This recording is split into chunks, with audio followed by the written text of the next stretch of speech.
Je suis en tenue de dodo pour cette vidéo car on va parler des dons spirituels.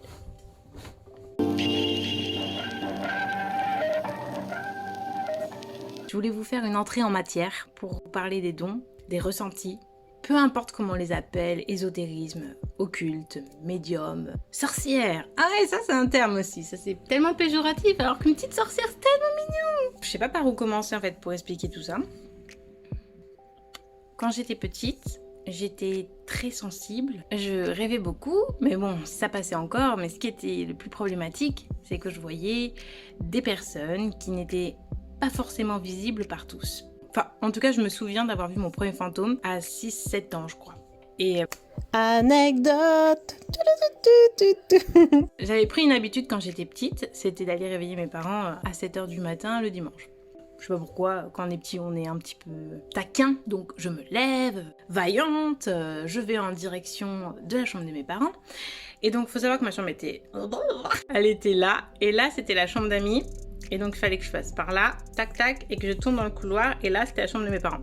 Donc, j'ouvre ma porte et tout, et là, je vois comme quelqu'un devant la porte. Alors, je me dis, c'est bizarre, elle est plus haute que moi. Enfin, c'était pas une grande personne, c'était une personne qui faisait au moins une tête de plus que moi. Alors, je me dis, c'est bizarre, c'est peut-être une poupée, genre c'est peut-être un cadeau, hein, je sais pas. Donc, je regarde, et je vois que c'est pas une poupée, en fait, que c'est vivant, quoi. Donc, mon premier réflexe en tant que gamine, alors, on va savoir pourquoi, je ne sais pas, mais c'était mon réflexe, je lui ai tiré les cheveux. Et donc, forcément, elle a bougé. Mais en gros, elle m'a fait... un truc comme ça. C'est pas l'imitation de ce que j'ai vécu. Et en fait, elle avait des ongles super longs. Tout de suite, j'ai vu ça et en fait, j'ai eu trop peur. C'est fou parce que il se passe quoi? Quelques secondes pendant cet instant. Et pendant cet instant, j'ai le temps de me dire, ah, elle a de longs ongles. Le temps que j'arrive jusqu'à chez mes parents, ça se trouve, elle va peut-être m'agripper. Donc, j'ai fermé ma porte vite fait, bien vite, je suis rentrée. J'ai fermé ma porte. Et je me suis barricadée comme font les enfants. Comment font les enfants pour se barricader? Eh bien c'est simple, on prend les coussins, on se les met dessus avec la couette, on camoufle bien sur les côtés et là on est en sécurité.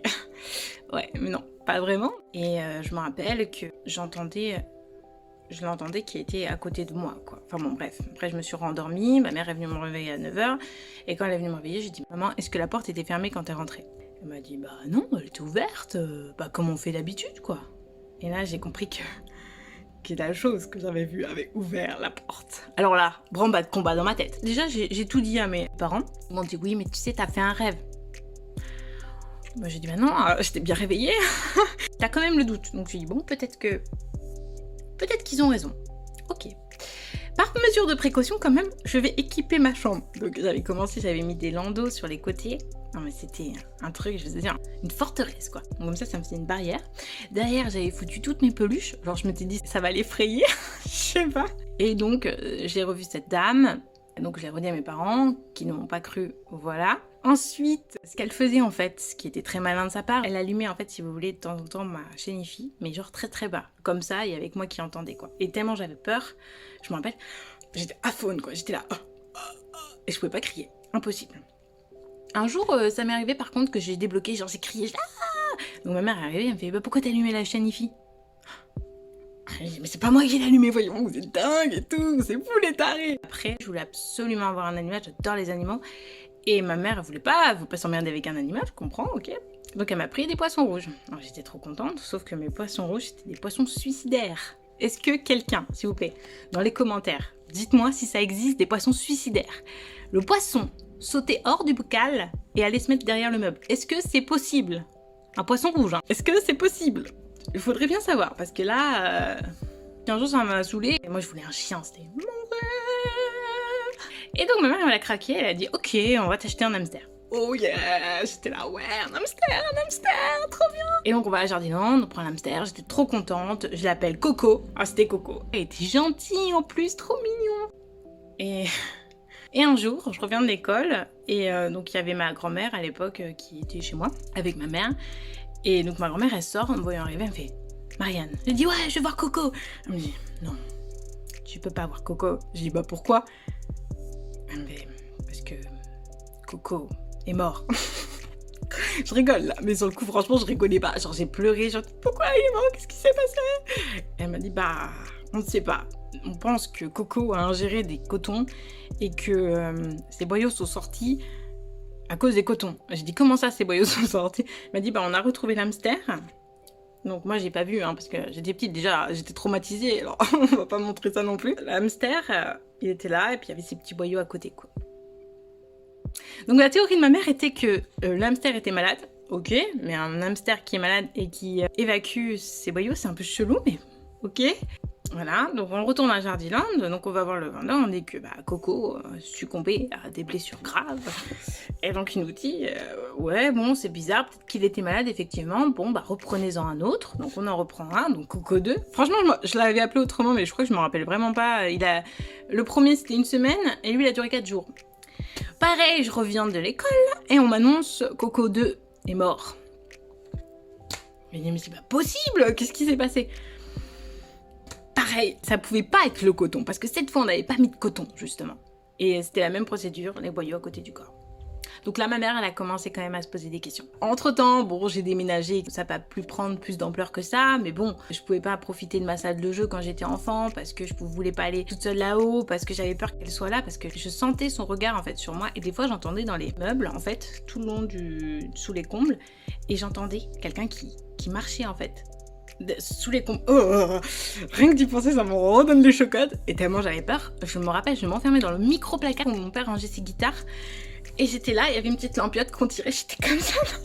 On a un vrai film d'horreur. Et j'étais petite. Avant, j'avais peur de ça. Franchement, j'en avais extrêmement peur. Vraiment. Tellement j'avais peur, je mettais tout le temps la lumière. Et quand je voulais prendre de l'eau, ma bouteille d'eau à côté de mon lit, je faisais comme ça sous la couette. Genre, je passais ma main comme ça. J'avais peur qu'on me l'attrape. Et prenez ma bouteille, je buvais. Hop, je la remettais. Enfin, vous voyez, l'état psychologique dans lequel j'étais. Donc, à l'époque, je pensais qu'il y avait un bien et un mal. Et petit à petit, je me suis aperçue qu'en fait, on attire des choses quand on est dans une vibration similaire. Je pense que tout ce que j'ai attiré, parce que moi, ma spécialité, pour vous mettre un peu dans l'ambiance, c'était malheureusement les personnes qui sont décédées suite à des meurtres, qui est un sujet très délicat. Sachant que j'ai rencontré des personnes qui travaillaient sur une affaire et donc j'ai raconté ce que j'avais vu, bref, ça correspondait à ce qui s'était passé mais ils n'avaient pas de preuves pour l'incriminer. Mais je vous en reparlerai dans une autre vidéo parce que c'est un peu trop bon. J'arrive à rigoler de ça parce que j'ai vécu toute ma vie avec ça en fait. J'ai traversé des phases où j'étais vraiment prostrée sur moi-même. Genre j'étais repliée sur moi et j'en parlais pas. J'avais honte de parler de ça. Je me disais oh là là, les gens ils vont me prendre pour une folle. Ils vont dire que je suis vraiment tarée. Au final, peut-être que ceux qui pensent qu'ils sont tarés, c'est les plus fous. Hein.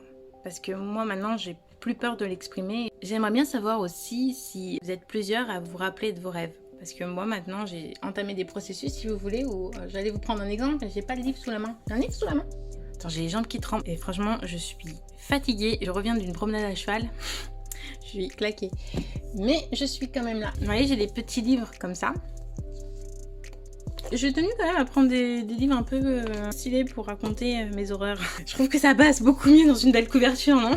Pour les gens qui rêvent et qui ont des rêves douloureux, comme les miens, ou qui se réveillent parfois avec des marques, comme cela a pu m'arriver, ou qui sont désorientés. Franchement, la meilleure des options, déjà, c'est d'aller voir quelqu'un qui puisse nous aider. Et ça, c'est pas forcément si facile que ça, parce que moi, la personne que je vais voir qui m'aide justement à gérer tout ça, je l'ai rencontrée tardivement. Hein. J'ai vécu quand même toute mon enfance, mon adolescence, mon début de femme, avec ces dons-là, sans en parler vraiment, et j'en parle à mes copines. Mais après, si je peux me permettre... Prenez un cahier et notez ce que vous voyez, si vous ressentez le besoin que cette chose en vous, cette incrustation négative ou même positive, ne fasse plus trop partie de vous, écrivez.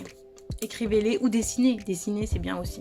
Ou chantez. Ah, il y a un truc aussi qui m'a vachement peinée, que ça lui fasse ça, mais j'ai une copine qui s'est confiée à moi récemment et elle m'a dit que ça lui faisait de la peine quand les gens rigolaient de moi en fait. Parce que maintenant que j'ouvre ma gueule... que je raconte ce que j'ai envie de dire, et ben des fois ça bouscule les autres. Et du coup, peut-être la première chose qu'ils font, c'est se moquer et de tourner en dérision, ce qui est une façon de se protéger aussi soi-même. Donc, franchement, je m'en fous. Mais elle, ça l'a atteint et elle me dit ouais, mais le fait quand même que tes propos, ils les mettent un peu plus bas que terre, tu vois. Elle m'a dit ça me fait mal au cœur parce que tu vis des choses difficiles et personne n'en prend vraiment conscience. Ils te font passer pour une loufoque, pourtant, c'est vrai que des fois, j'ai l'impression de dire des choses intéressantes. C'est pas vraiment pourquoi, c'est comme si j'étais à côté de la plaque. Je crois dans leur monde. Pourtant, j'ai l'impression de dire un truc intéressant qui leur permettrait de comprendre un peu plus mon univers. Mais peut-être faut-il simplement que j'accepte qu'ils n'en aient pas envie. Ouais, j'avais envie de le lire comme ça. Mais peut-être que pour eux, c'est juste pas du tout intéressant mon univers. Elle m'a dit ouais mais fais attention à qui tu en parles.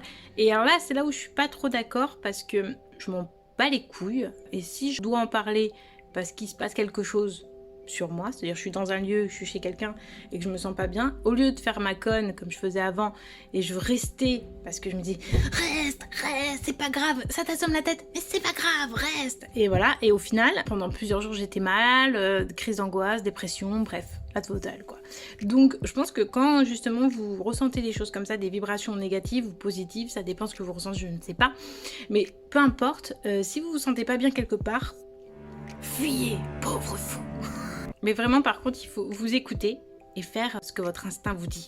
Tant pis, hein, vous louperez une soirée avec vos potes. Moi, ce qui m'importe, c'est ce que je ressens. Après, les croyances, franchement, ça me... Alors par contre, ça m'intéresse. C'est vrai que je vais beaucoup me documenter pour justement comprendre les religions, les croyances d'antan, etc. Ça, c'est hyper intéressant. Mais par contre, je me fais ma propre croyance. Hein. Je crois que ce que je vois. Hein, pour le coup, je vois pas mal de choses. Du coup, je les crois. Voilà. Et après, les gens ils peuvent me raconter leur histoire, ça m'intéresse aussi. Donc moi, je vous raconte ça parce que c'est ce qui m'arrive. Après, vous ne croyez pas parce que vous voyez pas. C'est un cercle sans fin, cette histoire. Hein. Mais en tout cas, pour les personnes qui sont effrayées et qui sont torturées ou qui sont dans l'envie d'en savoir davantage, peut-être que ça peut vous intéresser. Peut-être. Enfin bon, si vous voulez en tout cas regarder ma dernière vidéo qui est aussi intéressante et un peu drôle sur mon handicap. C'était quoi déjà le titre? Ah oui! Handicap plus humour égale mécade effronterie! Vous pouvez le retrouver là. Sinon, vous pouvez me suivre si vous voulez sur Instagram, ici. Mon Facebook ici. Mon site internet ici. Comme ça, au moins, vous avez, si vous cliquez sur mon site, vous avez tout. Mon mail ici. Et puis, abonnez-vous à ma chaîne. Ça me fait super plaisir. D'ailleurs, merci pour les nouveaux abonnés. C'est cool! Ça me fait trop plaisir et merci pour tous les commentaires que j'ai reçus, que ça soit sur YouTube ou Facebook. Donc franchement, ça me fait très plaisir et je suis contente. Ouais. Donc laissez-moi un commentaire, ça me fait trop plaisir. Et puis je vous dis... Comment je peux terminer cette vidéo sans déconner? C'est hyper dur de faire des bonjours et des au revoir. J'aime pas. Bonne nuit. Salut.